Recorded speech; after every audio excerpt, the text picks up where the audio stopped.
ટોપ સ્ટોક્સની details સાથે જોડાયા છે સહયોગી નીરજ અને આરતી. આપ બંનેને ગુડ મોર્નિંગ. નીરજ, કયા સ્ટોક્સ પર આજે ફોકસ રહેશે?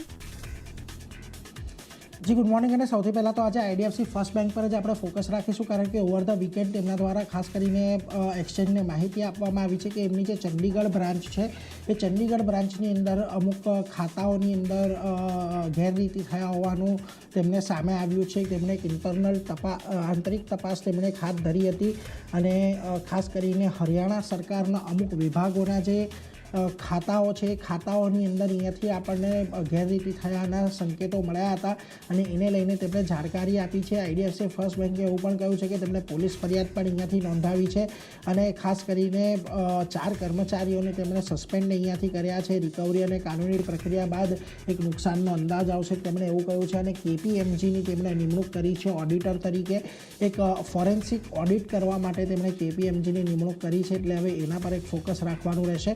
જો કે અત્યારે કંપનીનો કોલ ચાલી રહ્યો છે અને એ કોલની અંદર કંપની દ્વારા એવું નિવેદન આપવામાં આવ્યું છે કે જે પણ પરિણામ આવે તેને પચાવવા અમે કેપેબલ છીએ, સક્ષમ છીએ, એટલે કોઈ બહુ મોટી અસર અહીંયાથી કંપનીના તમને ફાઇનાન્શિયલ્સ પર આવતી નહીં દેખાય.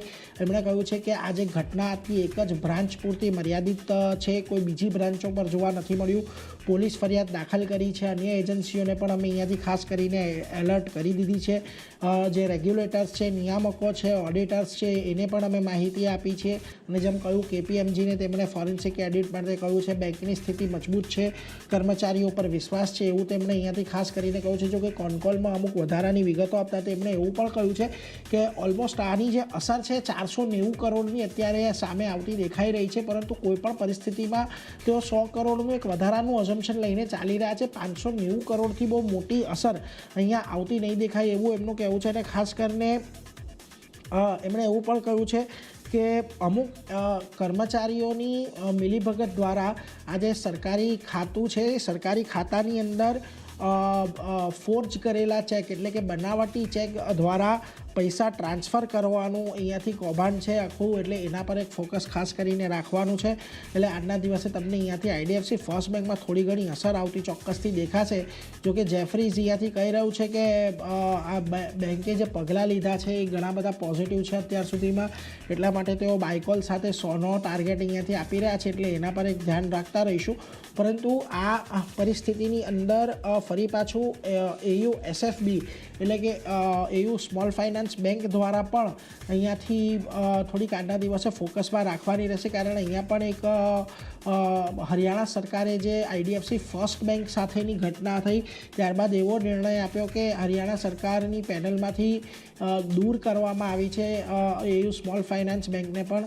જો કે બેંકમાં ખાતા નિર્ધારિત ધોરણો અને KYC ધોરણો અનુસાર ખોલવામાં આવ્યા હતા એવી બેંકે સ્પષ્ટતા કરી છે. બધા ટ્રાન્ઝેક્શન સંબંધિત સરકારી વિભાગ દ્વારા કરવામાં આવ્યા છે. શરૂઆતની તપાસમાં AU સ્મોલ ફાઇનાન્સ બેંકની અંદર કોઈ છેતરપિંડીની વાત અત્યારે સામે નથી આવી.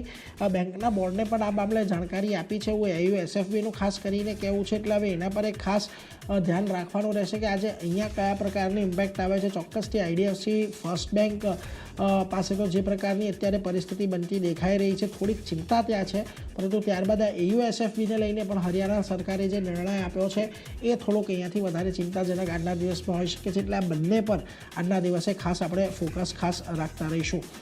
બીજી તરફ તમે આવો UPL પર. UPLમાં આજે એક મહત્ત્વના સમાચાર છે.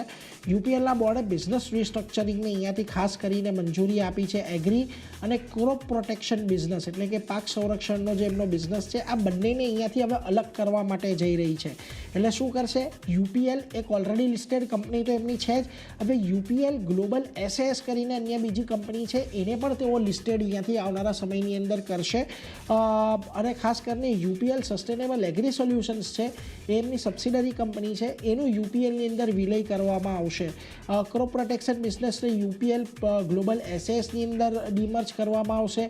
હવે ખાસ એટલા માટે આ જરૂરી છે કારણ કંપની એવું કહી રહી છે કે અમારી પાસે બહુ મોટો ગ્લોબલ પોર્ટફોલિયો છે. હવે જો કોઈને માત્ર ગ્લોબલ પોર્ટફોલિયોની અંદર અમારું નિવેશ કરવું હોય તો એના માટે અત્યારે ઓપ્શન નથી, એટલે અમે ઓપ્શન ક્રિએટ કરી રહ્યા છીએ કે જો તમે વૈશ્વિક એગ્રી બિઝનેસની અંદર પાર્ટિસિપેટ કરવા માગતા હો તો તમે યુપીએલ ગ્લોબલ એસએસની અંદર અહીંયાથી ખાસ કરીને આવનારા સમયની અંદર રોકાણ કરી શકો છો.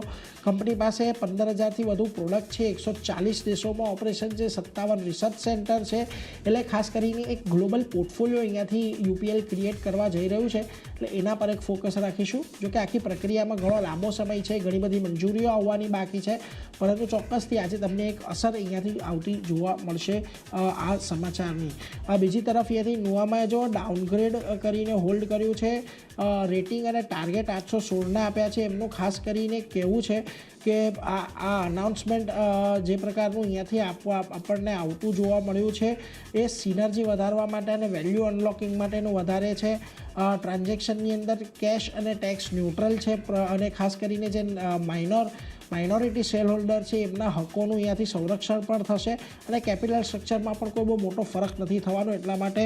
પરંતુ એમને એવું પણ કહેવું છે કે જે કરંટ અત્યારે એમના માથે ઘણી બધી ચિંતાઓ છે તેના પર કોઈ અત્યારે અસર આનાથી આવતી જોવા નહીં મળે. એટલા માટે તેઓ હોલ્ડ રેટિંગ સાથે 816ના ટાર્ગેટ આપી રહ્યા છે. ધ્યાન રાખીશું.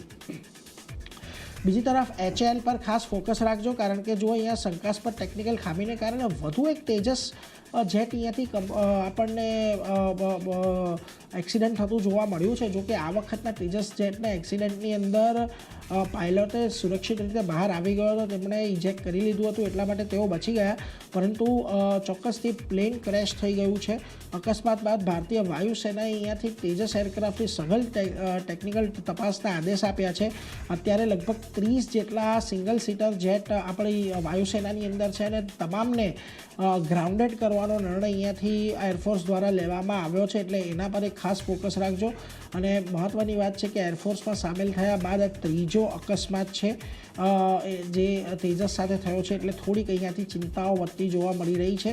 ધ્યાન રાખીશું અહીંયાથી કયા ડેવલપમેન્ટ આવે છે, પરંતુ ચોક્કસથી આજના દિવસે HAL આના પર નેગેટિવ રિએક્ટ કરશે, કારણ આગળ પર જ્યારે દુબઈના એર શોની અંદર એક મોટી સમસ્યા સર્જાઈ હતી અને ક્રેશ થયું હતું, એમાં તો દુર્ભાગ્યવશ પાયલટને જીવ પણ ગુમાવ્યો હતો, પરંતુ ત્યારબાદ સ્ટોકમાં પણ અહીંયા આપણને અસર આવતી જોવા મળી હતી. ત્યારે પણ મેનેજમેન્ટે થોડીક સ્પષ્ટતાઓ કરી હતી, પરંતુ આ પ્રકારની ફરી પાછી જે ઘટના થઈ છે એને લઈને હવે અહીંયાથી વધુ ખાસ કરીને ચિંતાઓ ઊભી થતી દેખાશે. એટલે એના પર એક નજર રાખવાની.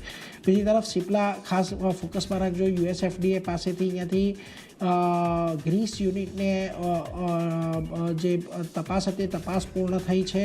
ઓફિશિયલ એક્શન ઇન્ડિકેટેડનું સર્ટિફિકેટ અહીંયાથી મળતું દેખાયું છે.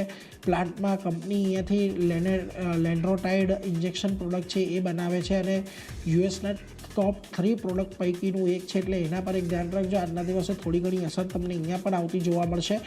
અને છેલ્લે રેલટેલની વાત કરી લઈએ. અશોકા બિલ્ડકોન સાથેના કન્સોર્શિયમમાં 1136 કરોડના ઓર્ડર અહીંયાથી મળતા દેખાયા છે. એટલે આજે અહીંયા તમને રેલટેલ પર પણ થોડીક અસર આવતી દેખાશે. જોઈએ આજે કેવા અહીંયાથી ફોકસમાં રહેતું જોવા મળે છે, પરંતુ ક્લિયરલી આજના દિવસે IDFC first bank, AU small finance bank, UPL અને HAL આ 4 પર ખાસ નજર રાખવાની છે. પરંતુ આ સિવાય આરતી ઘણા બધા અન્ય સ્ટોક ખાસ ક્યાં નજર? જે એને પણ ઘણા બધા કાઉન્ટર છે જ્યાં સમાચારનું રિએક્શન જોવા મળશે. NCC સાથે જો અહીંયા શરૂઆત કરીએ તો NHAIના નિર્ણય વિરુદ્ધ કંપનીની દિલ્હી હાઈકોર્ટમાં ખાસ કરીને અરજી કરવામાં આવી છે કંપની દ્વારા, અને NHAI દ્વારા 2 વર્ષના પ્રતિબંધના આદેશ વિરુદ્ધ આ અરજી કંપનીએ NCCએ અહીંયાથી દાખલ કરી છે. કોર્ટે NHAIનો આદેશ 10 માર્ચ સુધી ખાસ કરીને સ્થગિત રાખ્યો છે. તો ખાસ ધ્યાન રાખવાનું રહેશે. NCC લિમિટેડ આજે અહીંયા કઈ રીતે સ્ટોક રિએક્ટ કરે છે એના પર નજર રહેશે, પણ ધ્યાન રાખવાનું રહેશે NCC માટે. નેક્સ્ટ કાઉન્ટર હાઈવે ઇન્ફ્રાનું કાઉન્ટર છે. અહીંયા જે સમાચાર આપણને મળતા દેખાઈ રહ્યા છે, એક પોઝિટિવ સમાચાર છે. કંપનીને ઓર્ડર મળ્યો છે, જ્યાં NHAI પાસેથી ઓર્ડર મળ્યો છે. લગભગ 154.59 કરોડનો ઓર્ડર કંપનીને મળતો દેખાઈ રહ્યો છે ને ગુજરાતમાં ટોલ પ્લાઝા ઓપરેટ કરવા માટેનો આ ઓર્ડર કંપનીને મળતા દેખાઈ રહ્યા છે. તો એક થોડી ઘણી પોઝિટિવ એક્શન આપણને કાઉન્ટર બતાવી શકે છે હાઈવે ઇન્ફ્રા. અહીંયા એક નજર રાખવાની રહેશે. નેક્સ્ટ કાઉન્ટર ભારતીય એરટેલ છે. અહીંયા આજે ફોકસ એટલા માટે રહેતું જોવા મળી શકે કારણ કે સાયબર થ્રેટ રિસર્ચ સેન્ટર શરૂ કરવામાં આવ્યું છે કંપની દ્વારા, જ્યાં ભારતીય એરટેલ અને ઝેનસ્કેલર એ પાર્ટનરશિપમાં આ રિસર્ચ સેન્ટર જે છે તે શરૂ કર્યું છે. અને ભારતમાં AI અને સાયબર થ્રેટ રિસર્ચ સેન્ટર અહીંયાથી શરૂ કરવામાં આવ્યું છે. હવે આ જે સેન્ટર છે એ ભારતની આર્થિક અને રાષ્ટ્રીય સુરક્ષા માટે મહત્વપૂર્ણના જે ક્ષેત્ર છે, જેમ કે ટેલિકમ્યુનિકેશન, બેન્કિંગ અને પાવર, આ અમુક સેક્ટરને ધ્યાનમાં રાખી તેના રક્ષણ પર ધ્યાન રાખીને કામ કરવામાં આવશે. સાથે જ દેશના ઝડપથી જે ડિજિટલાઇઝેશન જે વધી રહ્યું છે એને પણ ધ્યાનમાં રાખીને એના પર પણ નજર રાખવામાં આવશે કે કઈ રીતે ડિજિટલ ડેટાનો ઉપયોગ અહીંયાથી કરવામાં આવે છે. તો એક મહત્વનું પગલું જે છે તે અહીંયાથી કંપની તરફથી લેવામાં આવ્યું છે, જ્યાં ઝેડ સ્કેલરે સાથે પાર્ટનરશિપમાં આ રિસર્ચ સેન્ટર અહીંયાથી ખોલવામાં આવ્યું છે. ધ્યાન રાખવાનું રહેશે. ભારતીય એરટેલ એક પોઝિટિવ એક્શન આ સમાચારના લીધે અહીંયા પણ બનતી દેખાઈ શકે છે. નેક્સ્ટ કાઉન્ટર અલકાર્ગો ટર્મિનલ્સનું કાઉન્ટર છે. જાન્યુઆરીના ડેટા આવતા દેખાયા છે. પોઝિટિવ ડેટા છે. કુલ વોલ્યુમ 8% વધ્યું છે યર ઓન યર બેઝિસ પર.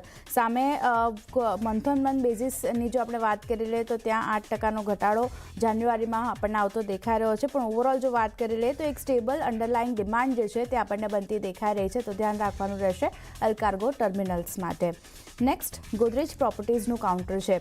ક્ષમતા વિસ્તરણ યોજના અહીંયા કંપની તરફથી આવતી દેખાઈ રહી છે, જ્યાં મુંબઈના થાણેમાં લગભગ 18 એકર જમીન ડેવલપમેન્ટની યોજના અહીંયા કંપનીની બનતી દેખાઈ રહી છે, જ્યાં 7,500 કરોડથી વધુની નવી ક્ષમતા વિકસાવવામાં પણ આપણને આવતી જોવા મળશે. એટલે ધ્યાન રાખવાનું રહેશે. પોઝિટિવ એક્શનના સમાચારના લીધે ગોદરેજ પ્રોપર્ટીઝ પણ આપણને બતાવી શકે છે.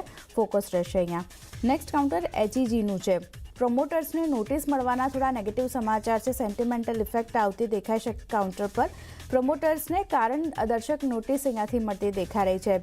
જે નિવેદન ચુરીવાલ અને સુધા ચુરીવાલ છે, જે પ્રમોટર છે આ કંપનીના, એમને અહીંયાથી નોટિસ મળી છે અને ટ્રેડિંગ ધોરણના કથિત ઉલ્લંઘન બદલ આ નોટિસ તેમને આપવામાં આવી છે, જ્યાં જરૂરી મંજૂરીઓ અને ખુલાસાઓ વિના વેપાર કર્યા હોવાના અહેવાલ અત્યારે આપણને મળતા દેખાઈ રહ્યા છે. તો અહીંયા જે રીતે થોડા નેગેટિવ સમાચાર છે, પ્રમોટર્સને જે રીતે કારણ બતાવ નોટિસ આપવામાં આવી છે, એને લીધે ફોકસ જે છે તે થોડું ઘણું નેગેટિવ સાઇડનું HEG આપણને બતાવી શકે છે. તો એક ફોકસ અહીંયા રાખવાનું રહેશે. નેક્સ્ટ કાઉન્ટર વિક્રમ સોલારનું કાઉન્ટર છે. પોઝિટિવ સમાચાર છે. કંપનીએ કરાર કર્યા છે. જ્યુપિટર ઇન્ટરનેશનલ સાથે કરાર કર્યા છે અને લગભગ 2,000 કરોડ માટેના આ કરાર કરવામાં આવ્યા છે, જ્યાં લગભગ 2 ગીગાવોલ્ટ ટોપકોન અને PERC સોલાર સેલ ખરીદવા માટેના આ કરાર કરવામાં આવ્યા છે. 6 મહિનાનો લોકિન પીરિયડ આની માટે રહેતો આપણને જોવા મળી શકે છે. તો એક પોઝિટિવ સમાચાર છે. વિક્રમ સોલાર અહીંયા પણ નજર રાખવાની રહેશે. અને છેલ્લે NHPCની વાત કરી લઈએ તો અહીંયા જમ્મુ અને કાશ્મીરમાં 2 મોટા હાઇડ્રો ઇલેક્ટ્રિક પ્રોજેક્ટ માટે કંપની રોકાણ કરતી જોવા મળશે અને ઉરી 1 સ્ટેજ 2 અને દુલ્હસ્તી સ્ટેજ 2 માટે આ રોકાણ અહીંયાથી કંપની કરતી જોવા મળશે અને કુલ 5,703 કરોડનું રોકાણ કંપની દ્વારા કરવામાં અહીંયાથી આવતું જોવા મળશે. એટલે ધ્યાન રાખવાનું રહેશે. NHPC એક પોઝિટિવ એક્શન અહીંયા પણ આપણને આજના દિવસે આગળ વધતી દેખાઈ શકે છે. ધ્યાન રાખવાનું રહેશે. તો ચાંદની ઘણા બધા કાઉન્ટર છે જે નીરજે જણાવ્યા, મેં જણાવ્યા, બધા ફોકસમાં રહેશે. જી, આ બધા સ્ટોક્સ પર આજે ફોકસ રાખીશું. નીરજના આપ્યા બદલ આભાર. અમારી સાથે જોડાઈ ટોપ સ્ટોક શેર કર્યા એ સાથે